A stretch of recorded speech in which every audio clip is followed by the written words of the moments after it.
Hello, all my pretty purple people. You are listening to the Purple Chair podcast, and I am Laura Labuda. And this is episode 3. And 3 is my favorite number because my birthday is March 3rd. So there's a 3-3 there. When I ran off to fabulous Las Vegas and eloped, our house number was 333. So afterwards, I got a 333 dice on my hand with my the background is the color of my lipstick that I had on that day. So really meaningful. And if you haven't noticed and you're watching this, my hair grew about 3 inches just for episode 3. You know, if you can't grow it, sew it. If you can't achieve it, weave it. And our episode today is all about shampoo. I hear all the time that no one ever told me that. That's the first time I've ever heard that, all the time in my chair. So I do spend a lot of time talking about shampoo. And the primary purpose of shampoo is to cleanse your scalp. Point blank. When you keep your scalp clean, your hair has a healthy place to grow, healthy environment. So shampoo is literally the one and most important thing that you can have in your bathroom, in your beauty closet. It's shampoo. And I am about to get on a soapbox all about it. So I know that it's everyone's favorite part about coming to the hair salon. Everyone loves that relaxing shampoo experience. And if you come to the Purple Chair, I'm putting a hot towel over your eyes, and we have lavender, and it's very massage-like. But there's nothing worse than, and I'm talking to you hairdressers out there, there's nothing worse than baby hands. You want a firm pressure, and you want to feel like you are in control of that shampoo. Okay. So the primary purpose of shampoo is to cleanse your scalp, and it's only effective if it's removing the dirt, oils, and buildup. And there is a proper way to shampoo. And that lather, rinse, repeat is not a marketing gimmick to sell you more shampoo. There's actually a little science behind it. So when you're shampooing, that very first shampoo is going to break up the dirts and the oils. And that second shampoo, when you rinse and repeat, is going to get rid of that buildup. So you should always be shampooing every single time you are shampooing your hair. At least twice. In my case, I only shampoo my hair once a week if I'm lucky. I will be the first to tell you that I'm kind of lazy when it comes to my hair because I'm taking care of hair all day long, and the last thing I want to do is blow dry my hair, shampoo my hair. You know, it's a very emotional process to go through. I get it, especially girls with the longer hair. So when I'm shampooing my hair, I don't get a lather the first time because my hair is so dirty. It's got hairspray and mousse and extra layers of hairspray because I'm addicted. And I have to cleanse all that out of my hair. So, first shampoo, second shampoo, sometimes you might need a third shampoo. And the reason it doesn't suds is because my hair is really, really dirty. A good tip for blondes. I know I feel like I've been talking about a lot of blonde lately, but I think it's because I miss the sunshine. And for me, sunshine and blondes go hand in hand. So a tip for you blondes is that you're going to want to shampoo your hair more often, because if you love that platinum blonde, keeping it clean is really, really, really important. So like I said, your shampoo is only effective if it removes the dirts, the oils, the buildup. And in my opinion, if you are using something that you love, then keep doing it. It's until you find the challenge, or you have a challenge with your hair, that we need to find a solution for you. So if you have an issue we can figure out the right thing. I'm never going to say, oh, stop using that, because I don't think it's worthy. There are a couple things out there that I think are less than. And so we're going to talk about the different types of shampoos. Right off the rip, my favorite shampoo is dry shampoo. Because I shampoo my hair once a week. So dry shampoo, I'm going to show you my favorite dry shampoo. It is the Amika Perk Up Dry Shampoo. Little Vanna White here. And the reason I love it, the reason I love it so much, this is real life. The reason I love it so much is because it's a rice starch. In a lot of dry shampoos, it's an aluminum. So when you spray it out and it's white, it's the same thing that's in your deodorant. I went on a rant about if you don't put it in your pits, don't put it on your hair. So Amika's dry shampoo is awesome because there's no aluminum and there's no talc powder in it. And ingredients are a really big deal for me. You should be knowing what's in your products and what's going on your hair, and it's a whole, you got to find the balance between all of it. So there is a proper way to do a dry shampoo. So what I like to do is, if you're watching me, you're going to want to lift up your hair in sections and spray it at your root, and then do another section and spray it at your root, take another section, spray it at your root, and then you're going to massage it in just like you are shampooing your hair for real. But it's not for real. It's dry shampoo. Then you take your brush and you brush it down through your ends.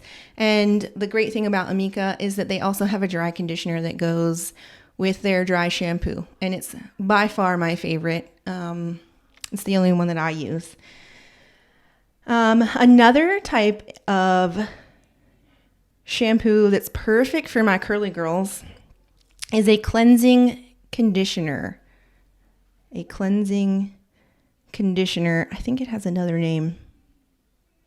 It doesn't matter. It's kind of like those 2-in-1 shampoo conditioner combos, which for me really don't make a whole lot of sense, because the pH of a shampoo is meant to open the cuticle and the pH of a conditioner is meant to close the cuticle back down. So a cleansing conditioner is really a gentle cleanse that isn't going to disturb the cuticle, and that is really great for curly girls because you're maintaining that moisture inside of your hair when you're using a cleansing conditioner. But here's my soapbox about a cleansing conditioner. You want to use at least once a week or every other week a clarifying shampoo. And what a clarifying shampoo does is it really strips out that buildup. And now I'm not talking about stripping out color, but it really deep cleanses your hair and gets rid of that buildup, because it's really important. Because if you have clogged follicles, your hair it's not going to be as healthy.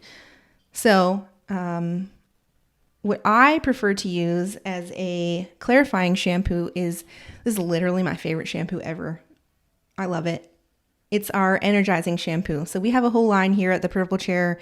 We have, I think, 12 products, and it's mostly shampoos and conditioners, because I think that's the basis of any hairstyle, is what you start with. So in our energizing shampoo, it's really invigorating. It has menthol in it, which brings the blood flow to the surface. And the reason that's important is because that facilitates healthy hair growth. So this shampoo is all about having a healthy hair growth environment, as well as having really clean scalp. It also has salicylic acid in it, which you will find in a lot of face washes. It's really going to deep cleanse those pores. It has witch hazel in it, which is going to be very calming to the skin. And I told you I shampoo my hair once a week. And, I got some extra going on in here. And so what I've done, and what I would recommend if you have, my hair extensions are sewn in, I took the shampoo and I put it on my finger and I went in between each row to really get in there and clean it really well. There's also color enhancing shampoos. And I know we talked a little bit last time about how purple shampoos are really popular with blondes. So here we have two different types of color enhancing shampoos. So those are the ones that are going to deposit color. Like if you have a fashion color and you want to maintain that pink or green, you can get a green pigmented shampoo or a pink pigmented shampoo. I really love those for like keeping my unicorn girls in check, right? Keeping it looking awesome. But I have two great, one for blondes and then one for reds. I know we think a lot about maintaining a blonde, but I think it's really important to maintain that red and brown also when you're shampooing. And figuring out the pH of your shampoo is also really important, because that pH is going to open the cuticle, releasing your hair color. So if you find a shampoo that is a little more pH balance, which means it's more towards your healthy hair and skin, which is 4.5 to 5.5 is healthy hair and skin. Our shampoo that's meant for reds and blondes is a 3.5 to 4.5, so it does not disturb the cuticle at all. So I think that's really important to think about our reds and blondes or our reds and browns every once in a while. Another type of shampoo is a medicated shampoo, which those are the ones that your doctor would prescribe for any skin condition that you have. And if you do have anything that you need to talk to your doctor about, it's best to talk to them and not your hairdresser, because you want to let us know what's going on. But, you know, we only work on the outside. The doctor's working on the inside. So those are a few types of shampoos. Another thing that's really important that you may not have thought about before is the water. I know it sounds so like, oh, it's just water is water, but water is not just water. In fact, I have a customer who is trying to grow out her hair color. And she has the most gorgeous silver natural hair. It's hands down beautiful. And as she's growing out her color, we were just kind of toning her ends to kind of make everything match. And I started to notice that the color was kind of creeping back up her hair. And I'm like, I know we're not putting anything on your hair in this section. Why is it turning yellow and orange right here? It shouldn't be doing that. I don't understand what's happening. So long story short, I had her come in and we did what I call a detox treatment, which removes all the minerals from your hair. And it's crazy to see what buildup people have on their hair. Like, it could be environmental. It could be if you have copper pipes or iron pipes. It's insane what is in the water. So we did a detox treatment on her, and when I blow dried her hair was like super perfect silver from root to end. And it was like mind blowing to realize that yellow orange color was coming from her water. So I don't know exactly what part of her water situation it's coming from, because she does have a water softener, and that makes a difference because that's putting salts into your water. If you have city water, I can, when I'm here at work, I can smell the bleach in my water. So that's going to lighten your hair. At home, I have a well, and that presents a whole nother set of challenges. So the water is really important, but not just the water itself, but the temperature of the water that you use. Now, I'm not asking you to freeze yourself out in the shower, because I know I love to enjoy that hot shower, but just Like hot opens your pores on your skin and cold closes. Same thing with the cuticle. It opens and closes based on heat and cool. So the cooler water that you can stand to use, the better.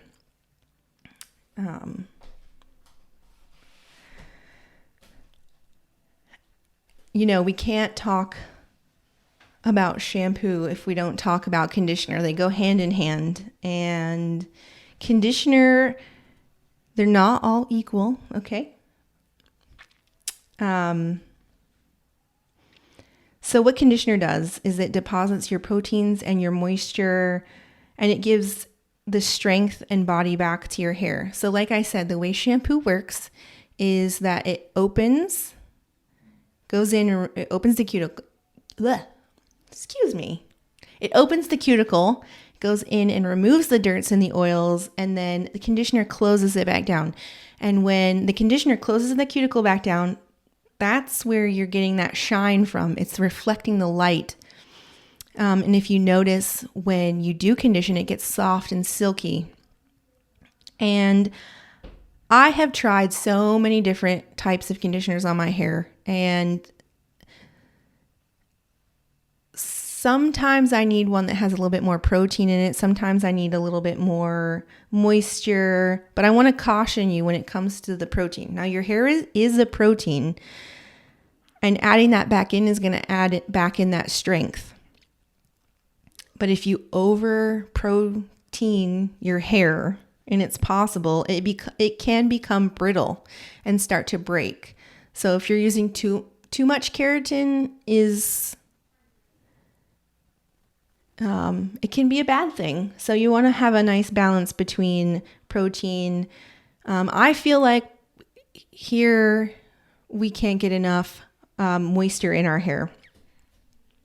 So when you apply your conditioner, it's closing down that cuticle and it's locking in that moisture. So there are 3 types of conditioners.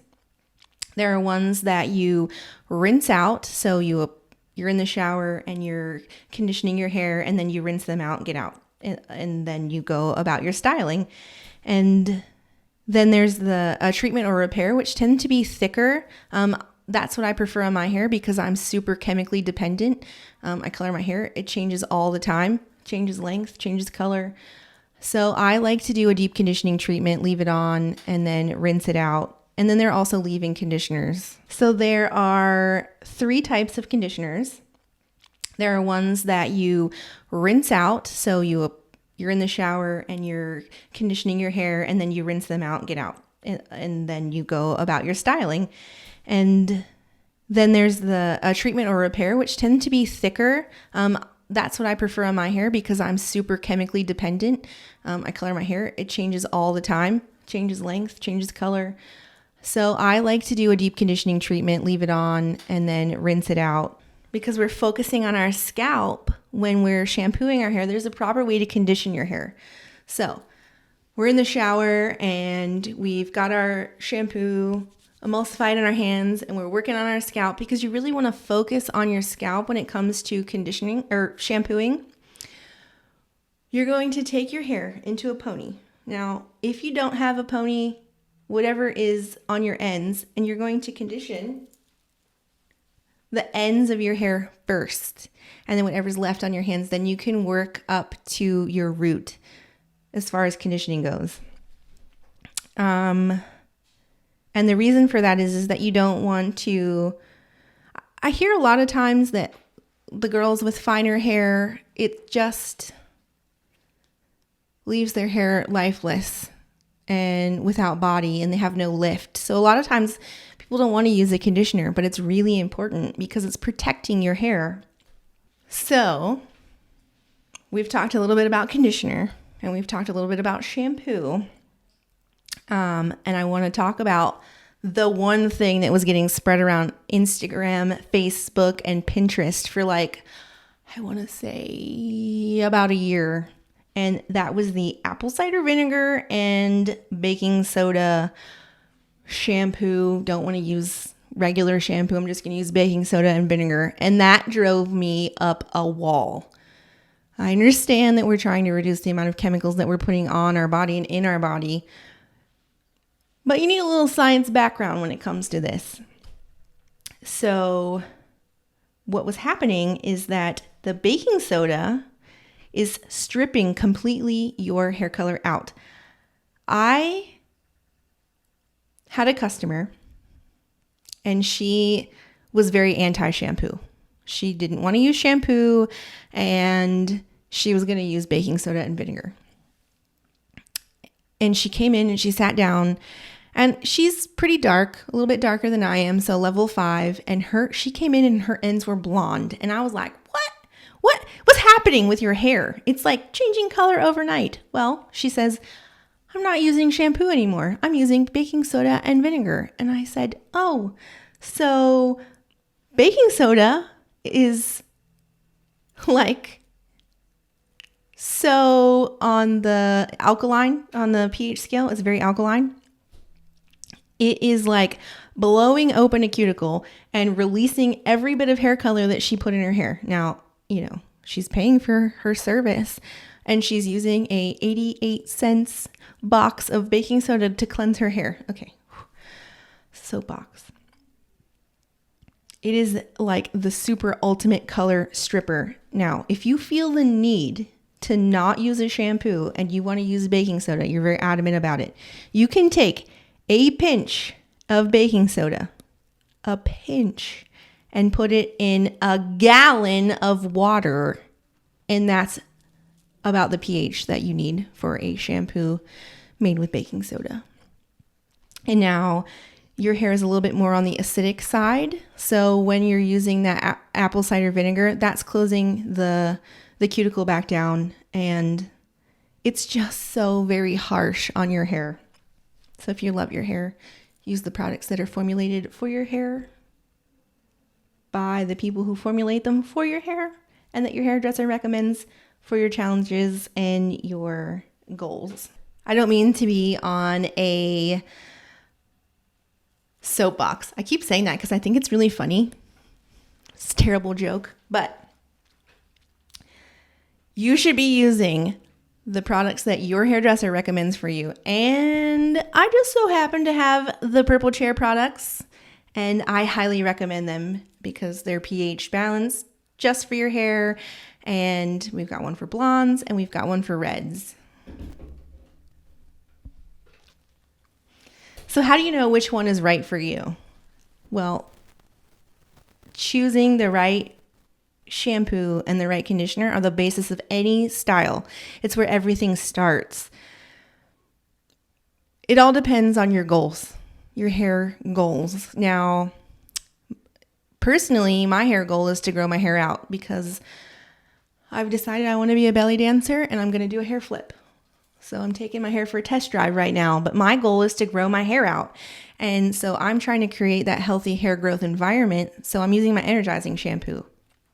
If I'm trying to maintain my red or brown, I'm going to choose a shampoo that's going to deposit that pigment into my hair. It also depends on your hair type and texture. So if you're a curly girl, you're going to want to use shampoos and conditioners that are meant for curly hair that have moisture in them because curly hair tends to look a little bit more thirsty.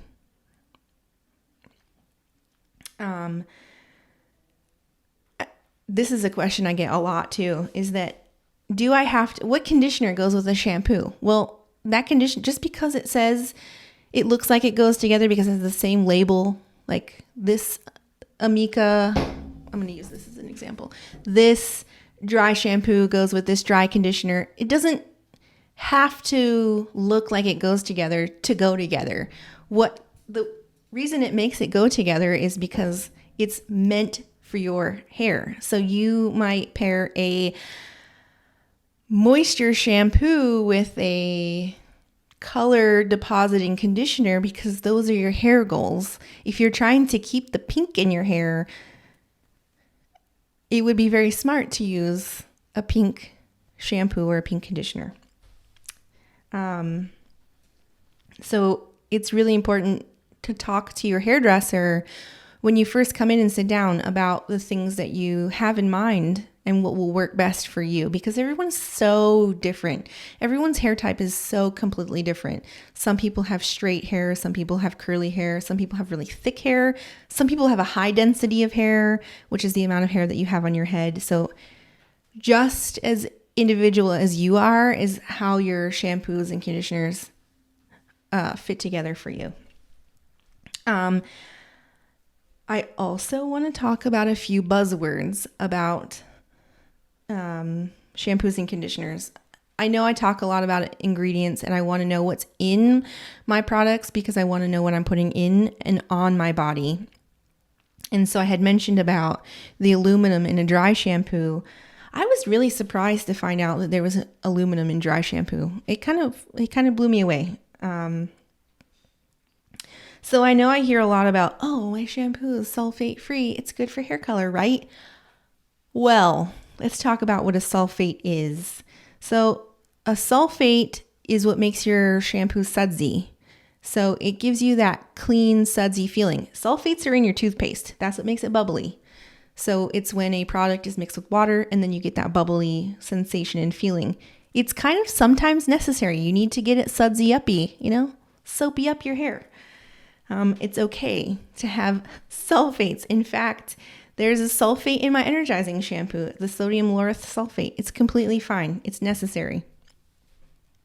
The things to look out for are the parabens, and parabens are preservatives. So you want to be careful about the amount of preservatives that you're using and consuming, because formaldehyde is a preservative. I found a lot of that information on safecosmetics.org. You can literally go and type in any ingredient that you find on the back of any cosmetic bottle, and it'll tell you everything about it. It's really fascinating. I learned a lot from them. So that's safecosmetics.org. So I'm going to hop off my soapbox now and remind you of the 5 things that you just learned about shampoo. 1, choosing the right combination for you and what is good for your goals and your hair and the things that your hairdresser recommends that you use based on your needs. 2, know your ingredients. Know what you're putting in your body as well as on your body. Check out safecosmetics.org. It's a great resource to learn about parabens, sulfates, and all those other buzzwords that you might want to know about. 3, because it's my favorite number, shampoo is for your scalp. You're trying to maintain a healthy hair growth environment for your hair. And 4, conditioner is for your ends. It's really for your hair to maintain the shine, the smoothness, and locking in any moisture in your hair. And 5, because I completely forgot to mention it, is the amount of shampoo that you use is super important. Professional products are so highly concentrated that you don't need to use a lot. A little bit goes a long way. My recommendation is a pea size to a lima bean size. And start there, because you can always use more. You can't always use less. You've tried to push that toothpaste back up inside that tube. I know you. I'm all about education. I really love learning things. So let me know what you want to know about, and we can talk about it. So I want to thank you so much for joining me on my soapbox all about shampoo and conditioner today. Follow us across all of our social medias and check out our website, thepurplechairsalon.com. Thanks. Have an awesome day. Happy shampooing. Bye.